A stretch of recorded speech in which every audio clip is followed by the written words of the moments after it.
This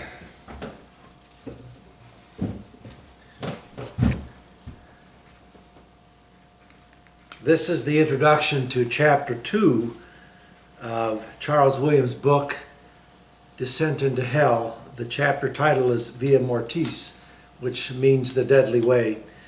Just a summary of a couple of items from Chapter 1. You've had a chance to listen to that and read it. And my assumption is that all of you who have had the book have had an opportunity to read it or try to read it and work your way partway through it anyway. So I'm not going to be real concerned about plot spoilers because hopefully all of you have had opportunity to read the book as much as you can, and I want you to pay attention closely to various things in the book. But in the first chapter, there was an introduction of the idea of terrible good. And there was discussion about that between Myrtle Fox and Peter Stanhope and some others that were gathered there. And that's a key thought in the whole book, that good that God has given to the world and good that God intervenes in the life of individuals can sometimes hold terror, some sense of fear, because God works in ways that are separate from ways that we might work. But that the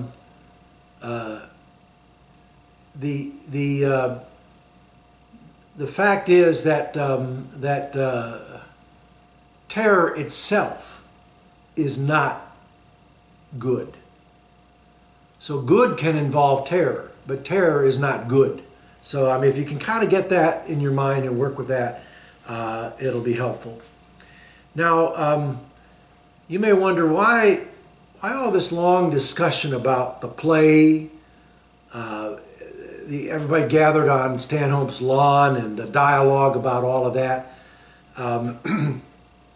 This is a magical tale. It's a fictional narrative. It's a fairy tale, a tall tale, if you will. And in one of C.S. Lewis's introductions to one of his fairy tales, one of his books, he reminded his readers that early fairy tales all started this way. They started with very mundane, normal circumstances. But from our perspective in modern life, we miss that because we're looking at everything that's unfamiliar to us. But when those fairy tales came out, it would have been quite common for people to live out in the woods in a cottage, or people to have cruel stepmothers, you know, because people didn't live as long, and sometimes a woman would have some children and die, and there would be another blended family. Or even boys taking a cow to town to sell, you know, might not be an unheard of thing in an earlier society. And so that gets told before you find out that the cruel stepmother is planning or plotting something else, or the boy is selling the cow for beans, or whatever it might be. So this story gives us probably, in one sense, the most boring chapter, this whole business of the play and dialogue about that, before beginning to get us some things that are a little more unusual. Is this inbreaking of the spiritual world into our world today. And so here you have this chapter, the second chapter, and it's the shortest chapter in the book, and it's a discussion of this unnamed man, this dead man who will commit suicide, and he's not even given the dignity of a name, and that's on purpose through the book. But the chapter begins with Mrs. Perry telling Adela and Hugh to go off to Mr. Wentworth's house and see about him designing the costumes for the Grand Duke's Guard so that they can make these costumes for the play. And they go off to do that, and then he spends some time, Charles Williams does, talking about this area of Battle Hill. And so he talks about Mr. Wentworth and says that he's, his expertise is the first part of that phrase, Battle Hill, which is battle, that he had been a general. And he had dispatched troops to various places, and he was really good at kind of diagramming where they were going to go and what they needed to do and how the supplies would get there, and if things happened and they needed to move to another place, doing that. And then Williams makes the point that the actual battles that were fought in ancient times, they were not as neat as an historian would diagram them, making little boxes and all the rest, like this happened here and this happened there.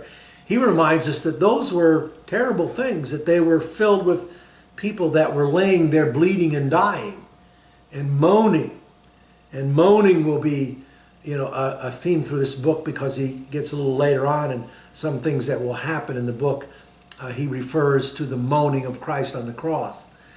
But I want to just talk about this idea that here's this town, this Battle Hill, and it has known through history these great sacrifices of human life to various things. And he mentions in prehistoric accounts, the hill had been a place where these revolting Saxons and others were killing each other. In this pandemic, when there's not that much live television or sports or whatever, we've been watching through some Netflix, and my wife has begun to watch this series that was done, a British series called The Last Kingdom. And it's about England in the 900s, I think it's 9th century or whatever, 800s. And they're little Christian sections of the country under their own king. And, they've got all these priests, and the kings are shown going into their chapels to pray about various things. But what Sherry said over and over again as we've been watching, she says, these people claim to be Christians, and they're all praying and carrying the crosses around and everything, but they're the absolute most cruel people. And there's the infighting and the backbiting and the actual battles that they're involved in. There's just so much blood and gore. And that's what Williams talks about here, that Battle Hill was a place where these things happened. And then he talks about that period of time when these petty kings would be named Stephen and John. They were Christians, but they were remote to us, as remote as these Old Testament figures of Shalmaneser and Jeroboam. And then he speaks about the War of the Roses and the civil war in England.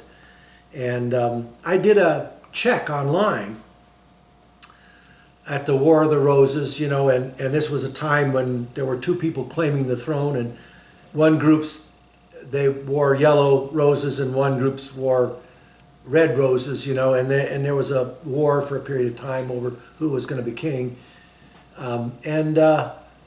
There was a city in northern England, one community, where there were apparently a number of these battles that resemble the things described here in chapter 2, where the bodies are just piled up. And so I wrote that down on a sheet of paper somewhere, but I don't have it right now. But you can look that up and kind of look at the War of the Roses and this Edward Plantagenet, one of the persons that was claimed to the throne, and the battles that he fought, and it will describe this place. And that may have been what Williams used for his model for Battle Hill. But then he, on chapter 2, page 17, he speaks about civilization coming, and things just kind of got orderly around Battle Hill. But even then, in the 1500s, during Mary Tudor, and if you recall your history in England, that Henry VIII, he couldn't have male kids. They kept having these girls, and so he had a succession of wives trying to have a male heir. And so he broke with the Roman Church, with the Catholic Church. And one of his daughters came to power later on, Mary Tudor, and she brought the country back to Roman Catholic rule, and so these various Protestant groups were outlawed, and this was not a time of religious toleration anyway. And he describes here on page 17 somebody that was martyred under Mary Tudor. And he says, a farmer moved by some wandering gospeler had under Mary Tudor grown obstinately metaphysical, and fire had been lit between houses and manor that he might depart through it in a roaring anguish of joy. And I looked up in Fox's Book of Martyrs, and I found a page in the descriptions of the persecutions under Mary Tudor where a little group went to the stake to be burned, and one of them had this experience of this joy, and it might have been the passage that he had in mind when he was writing this book and going back and looking at for the person of John Struther, who was martyred under Mary. And then he talks about under Elizabeth, when the Anglican Church that Henry VIII had started came back under Elizabeth, and the Roman Catholic Church was kind of outlawed, that there was a Jesuit priest, and he also was captured at the Manor House, but he was taken to London for a greater persecution than just burning at the stake. They may have just done terrible persecution to him over a period of time. So that then all of this goes on, and then you talks about there being this subdivision, this community, Battle Hill, created after the war, and this whole community is laid out.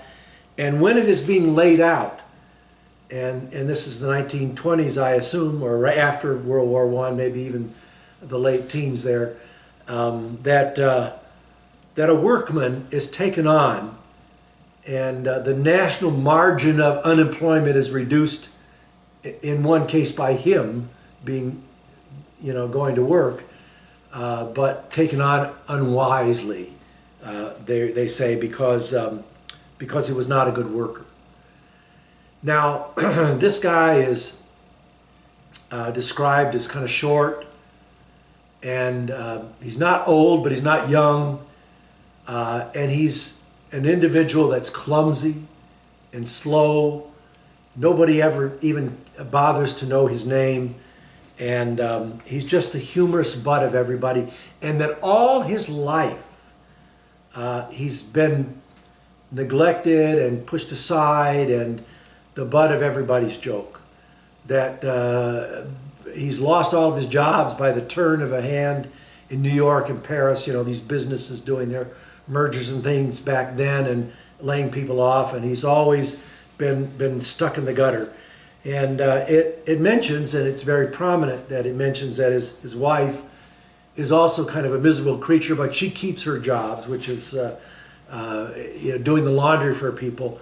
And so she's always nagging him because he's losing his. So he's now helping to build these houses in this new estate of Battle Hill. And while the work is only partially completed, and there's roofs are not done on houses, and there's scaffolding everywhere, and walls are going up, and it's just not all completed, and you've seen enough construction around the Columbus area, it's the same way. He gets thrown out of this job as well. Some inspector from the company shows up and sees this guy, and he's not a very good worker, and says, get rid of him. And so they're kind, they give him some money, and they send him off to catch a bus back to London. And he, instead of going back to London, he walks down toward where the buses start, a mile away from this new development, and he contemplates suicide. He thinks about getting rid of this, all his misery and his pain, and thinks of the ways that he can commit suicide. He can go and drown himself, but he figures he can't do that. Or he can throw himself in front of a car, which were fairly new in that time, But he thought, well, if I do that, because they didn't go very fast then, he would just be hit and hurt and, end up in the hospital, and, he would still not be done with his misery. So he decides he'd go back because he remembers seeing a rope. And a rope is important because it's important with Mr. Wentworth as well in later chapters. But he decides that he'd go back and use this rope and hang himself. So he begins the journey back to that, and there are several pages that speak about it and speak about his anguish of making this decision. And then in the bottom of page 19 it says, "The heavens were kind, and the moon did not, like the sun, wait for a divine sacrifice in order to be darkened." And he harkens back in this language to Christ crucified on the cross, and the darkness came in the middle of the day. But he's talking about how here the heavens are kind enough to allow him to, this man who wants to commit suicide, to find the rope, and it's dark, and there's clouds, and so even the moon is not visible. And so he goes up there, and he's not very quick about it, and he measures out the rope and all the rest, and he lays flat, and he thinks he hears some footsteps in the distance, and he waits and waits, and he agonizes. And there's a couple of pages full of that agonizing. And then what happens is he actually goes to put the rope around his neck and jump off, and realizes he wants to die and end the misery, but he also does not want to die. And that's really instrumental. It's a very key thing. Notice at the bottom of 21. He was not very quick. Something that was he dragged at him, and he crawled to the edge, dragged more frantically at something still in him. He had supposed he had wanted to die, and only at the last even he discovered that he wanted also not to die. Unreasonably and implacably he wanted not to die, but also he wanted not to live. And the two rejections blurred his brain and shook his body. He tried to struggle to his feet, you see. And this is key because, I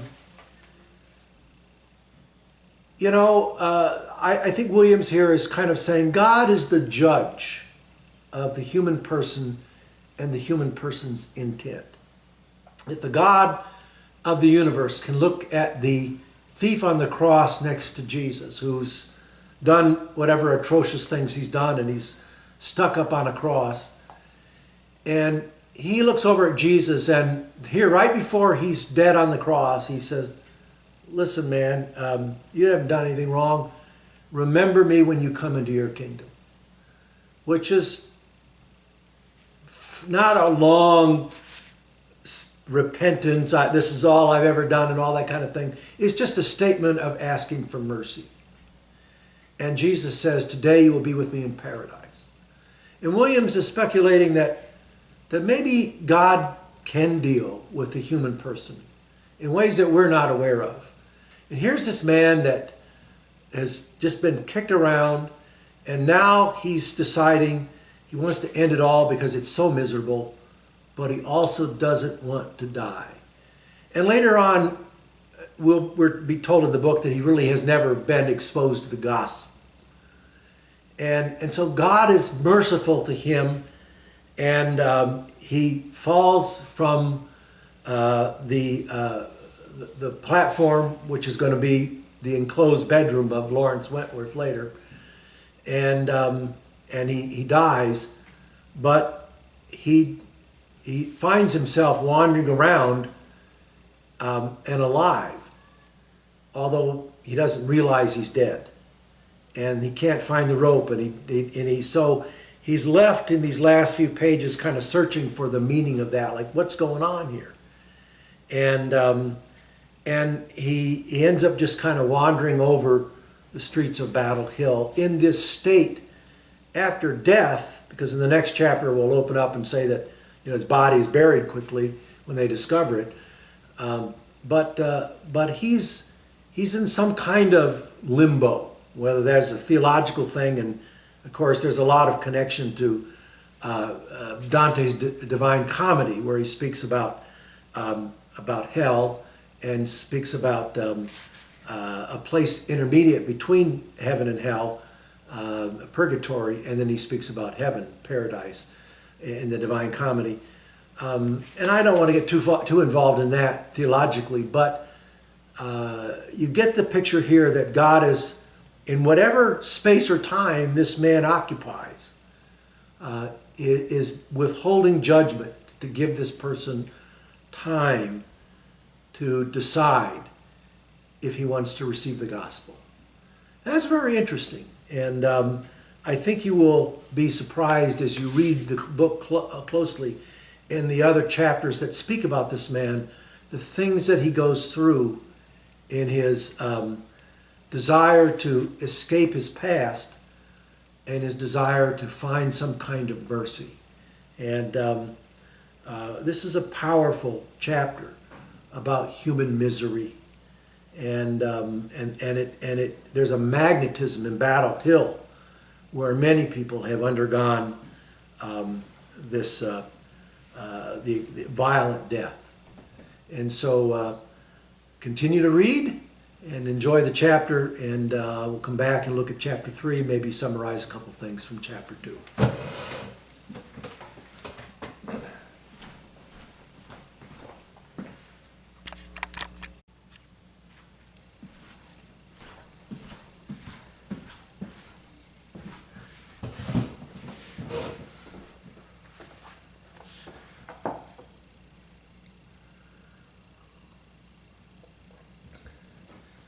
Charles Williams' Descent into Hell, Chapter 2, Via Mortis, means the deadly way.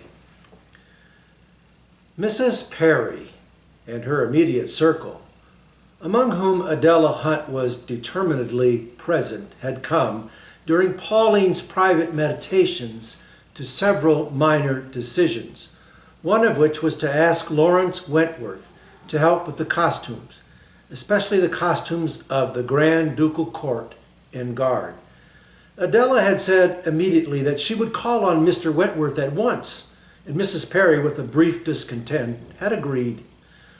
While, therefore, Pauline was escaping from her ghostly twin, Adela and Hugh were pleasantly along other roads of the hill to Wentworth's house. It stood not very far from the manor house, a little lower than that, but still near to the rounded summit of the rise of ground which had given the place half its name. Lawrence Wentworth's tenancy was peculiarly suitable to the other half, for his intellectual concern was with the history of battle, and battles had continually broken over the hill. Their reality had not been quite so neat as the diagrams into which he abstracted and geometricized them. The black lines and squares had swayed and shifted and been broken. The crimson curves which had lain bloody under the moon had been a mass of continuous tiny movement, a mass noisy with moans and screams. The hill's chronicle of anguish had been due in temporalities to its strategic situation in regard to London, but a dreamer might have had a nightmare of a magnetic attraction habitually there deflecting the life of man into death. It had epitomized the tale of the world. Prehistoric legends, repeated in early chronicles, told of massacres by revolting Britons and roaming Saxons, morning and evenings of hardly human sport. Later, when permanent civilization arose, a medieval fortalice had been built, and a score of civil feuds and pretended loyalties had worn themselves out around it under kings who, though they were called Stephen or John, were as remote as Shalmaneser or Jeroboam. The roses had twined there, their roots living on the bloodshed by their thorns. The castle had gone up one night in fire, as Rome did, and the manor house that followed had been raised in the midst of another order. A new kind of human civility entered, as consequence or cause of which this hill of skulls seemed to be either weary or fastidious. In the village that stood at the bottom of the rise, a peasant farmer, moved by some wandering gospeler, had, under Mary Tudor, grown obstinately metaphysical, and fire had been lit between houses and manor, that he might depart through it in the roaring anguish of joy. 40 years later, under Elizabeth, the whispering informers had watched an outlaw, a Jesuit priest, take refuge in the manor. But when he was seized, the death on the hill had sent him to its type in London for more prolonged ceremonies of castration, as if it, like the men of the Renaissance, seemed to involve its brutal origin in complications of religion and art. The manor had been forfeited to the crown, but granted again to another branch of the family, so that through all human changes the race of owners had still owned. This endured when afterwards it was sold to richer men, and even when Peter Stanhope had bought it back, the house of his poetry remained faintly touched by the dreadful ease that was given to it by the labor and starvation of the poor. The whole rise of ground, therefore, lay like a cape, a rounded headland of earth thrust into an ocean of death. Men, the lords of that small earth, dominated it. The folklore of skies and seasons belonged to it, but if the past still lives in its own present beside our present, then the momentary later inhabitants were surrounded by a greater universe. From other periods of time, other creatures could crawl out of death and invisibly contemplate the houses and people of the rise. The amphibia of the past dwelt about, and sometimes crawled out on the slope of this world, awaiting the hour when they should either retire to their own mist or more fully invade the place of the living.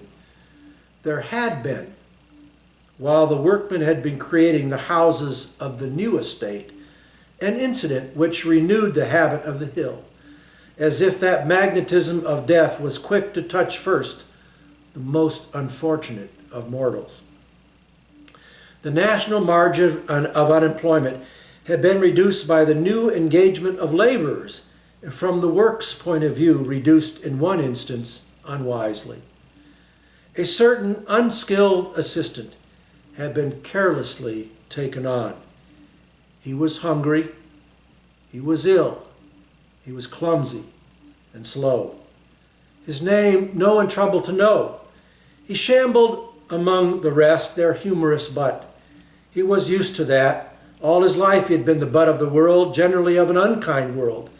He had been repeatedly flung into the gutter by the turn of a hand in New York or Paris, and had been always trying to scramble out of it again.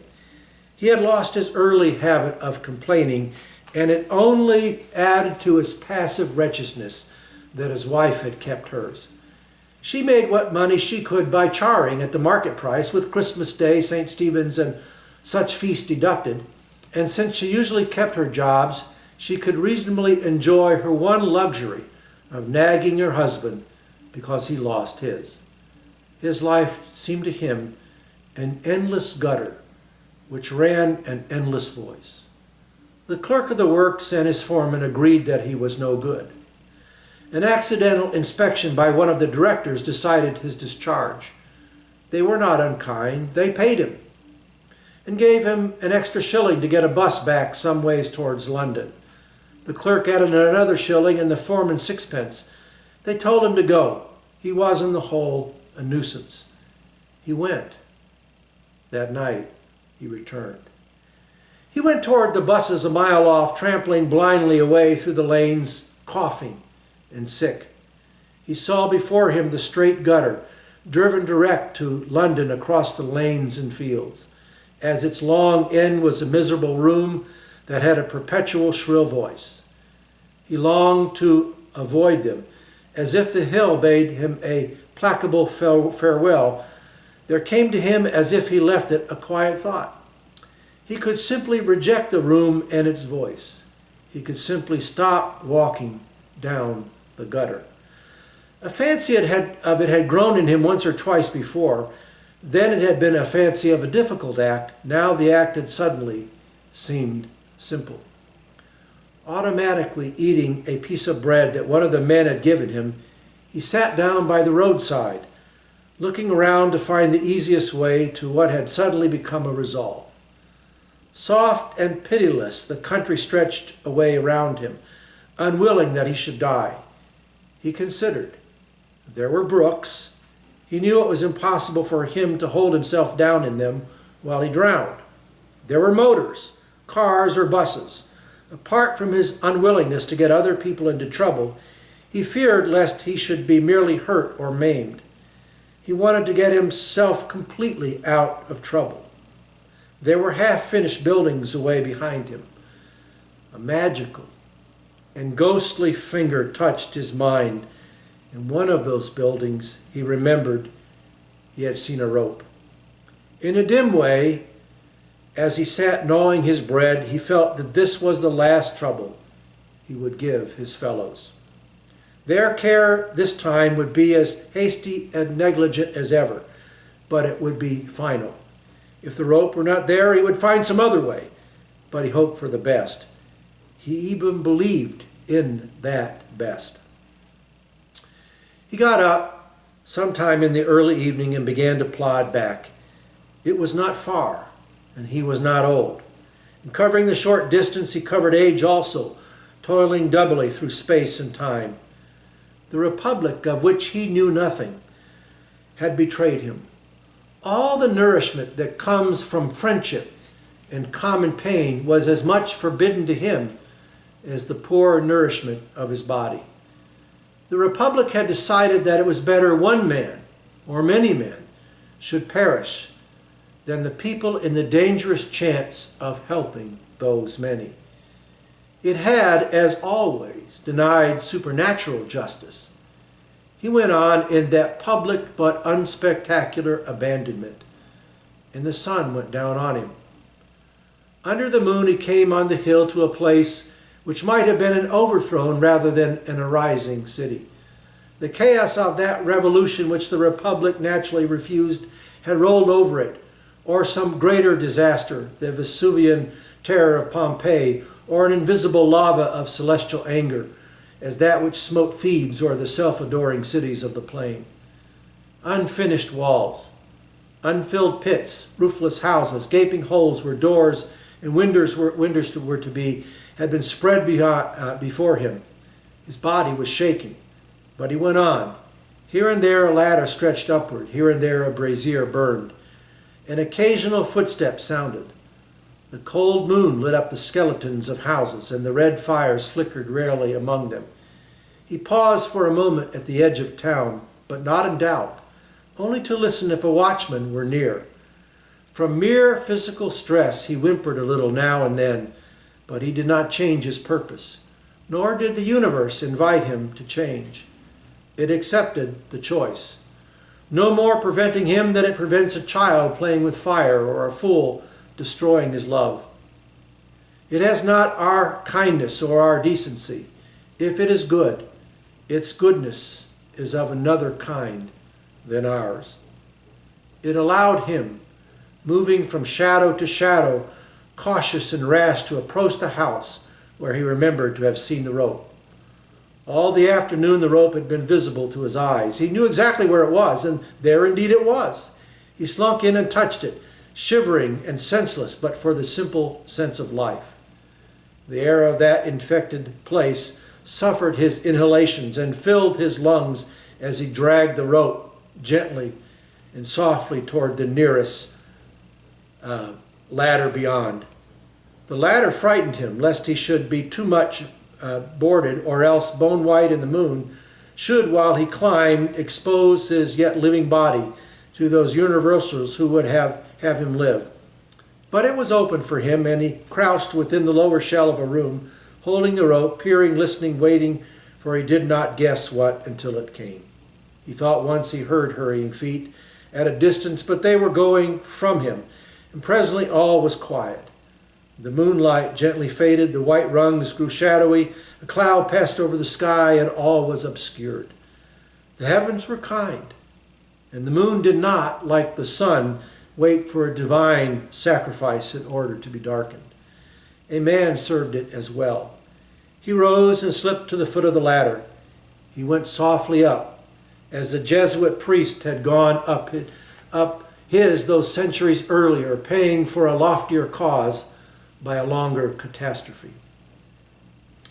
He went up as if he mounted on the bones of his body, built so carefully for this. He clambered through his skeleton to the place of his skull, and receded as if almost in a corporal ingression to the place of near death. He went up his skeleton, past the skeleton frames of the ground floor of the first floor. At the second, the poles of the scaffold stretched upward into the sky.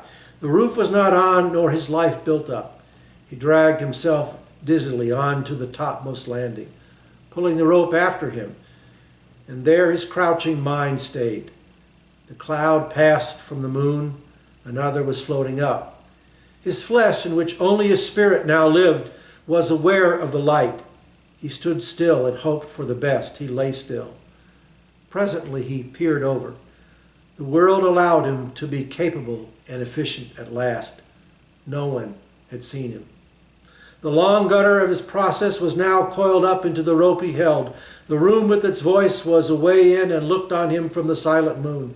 He breathed and a cloud floated over it. There was nothing more to happen. Everything had already happened, except for one trifle, which would soon be over. He tiptoed to the scaffold pole in his right hand, uncoiling the rope as he went. He pulled and gently shook it. It was slender, but it seemed strong. He took one end of the rope, began to fasten it around the end of the pole, and suddenly hesitated. It was a long rope. Suppose it was too long, so that when he jumped he fell to the ground, not dead but broken.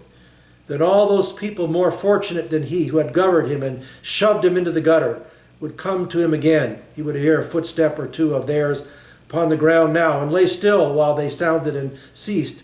And they would come to him and mind him and turn him out again, down a miry path under a perpetual talking moon that knew no wane. This was his one chance forever and ever of avoiding them. He knew he must not miss it. He measured out the rope to twice the length of his outstretched arms, and when the ruined city was once more silent, he peered over, letting that measured section run through his hands. The end dangled much more than his height from the ground, and at that he twisted and knotted the next yard or two around the pole, straining against it, tugging it, making certain it would not ease loose. The moon emerged as he finished, and in a panic he dragged up the loose end and shrank back from the edge, well back, so that no watcher should see him from the road. There, lying flat on his empty belly, he began his penultimate activity. He knotted as best he could the end of the rope with its neck, with a great and clumsy but effective slip knot. He tried it again and again, more fearful than ever, lest its failure, because of his own, which should betray him back into a life which his frenzy felt as already ghostly. He felt he could not bear that last betrayal, for he would never have courage to repeat this mighty act of decision. The dreadful universe perhaps would spare him that, if he were careful now. He was very careful. As exhausted by the necessary labor, he lay flat on that stage of that spectral ascent, amid the poles and unroofed walls. He did not consider any future but unfortunate accident or fortunate death. He was almost shut up in his moment, and his hope was only that the next moment might completely close him in. No dichotomy of flesh and spirit distressed or delighted him, nor did he know anything of that denial of that dichotomy by the creed of Christendom. The unity of that creed has proclaimed against experience, against intelligence, that for the achievement of man's unity, the body of his knowledge is to be raised. No other fairer stuff, no alien matter, but this is to be impregnated with holiness and transmuted by lovely passion perhaps, but still this. Scars and prints may disseminate splendor, but the body is to be the same, the very body of the very soul that are both names of the single man. This man was not even terrified by that future, for he did not think of it. He desired only the end of the gutter and of the voice. to go no farther, to hear no more, to be done. Presently he remembered that time was passing. He must be quick or they would catch him, on his platform or as he fell, and if he fell into the safety of their hands, he would fall into his old, utter insecurity. All he knew of the comfort of the world meant only more pain. He got awkwardly to his feet. He must be quick. He was not very quick. Something that was he dragged at him, and as he crawled to the edge, dragged more frantically at something still in him. He had supposed, he had wanted to die. And only at the last, even he discovered, he wanted also not to die. Unreasonably and implacably, he wanted not to die, but also he wanted not to live. And the two rejections blurred his brain and shook his body. He half struggled to his feet in his agony. He twisted round and hung half over, his back to the abyss. He clutched at the rope, meaning to hold it and release it as he fell. To such an extreme of indecision, pretending decision, did his distress drive him, and then as the circling movement of his body ended, twining the rope once more around his neck, he swayed and yelped and knew that he was lost and fell. He fell, and as he fell, he thought for a moment he saw below him a stir as of an infinite crowd, or perhaps so sudden and universal was it, the swift rush of a million insects toward shelter, away from the shock that was he. The movement in the crowd, in the insects, in the earth itself passed outwards toward the unfinished houses, the gaps and holes in half-built walls, and escaped. When at last he knew in his dazed mind that he was standing securely on the ground, he knew also, under the pale light which feebly shone over the unfinished town, that he was still alone. He stood for a moment in extreme fear that something would break out upon him from its hiding place. But nothing moved. And as his fear subsided, he was at leisure to begin to wonder what he had to do there. He recognized the place. It was the scene of his last job, the job from which he had been dismissed, the place to which, for a reason, he had returned. The reason? He looked around. All was quite still. There were no footsteps. There were no braziers, such as he had half expected, for he had thought a watch was set at night. There was no moon in the sky. Perhaps it was not night.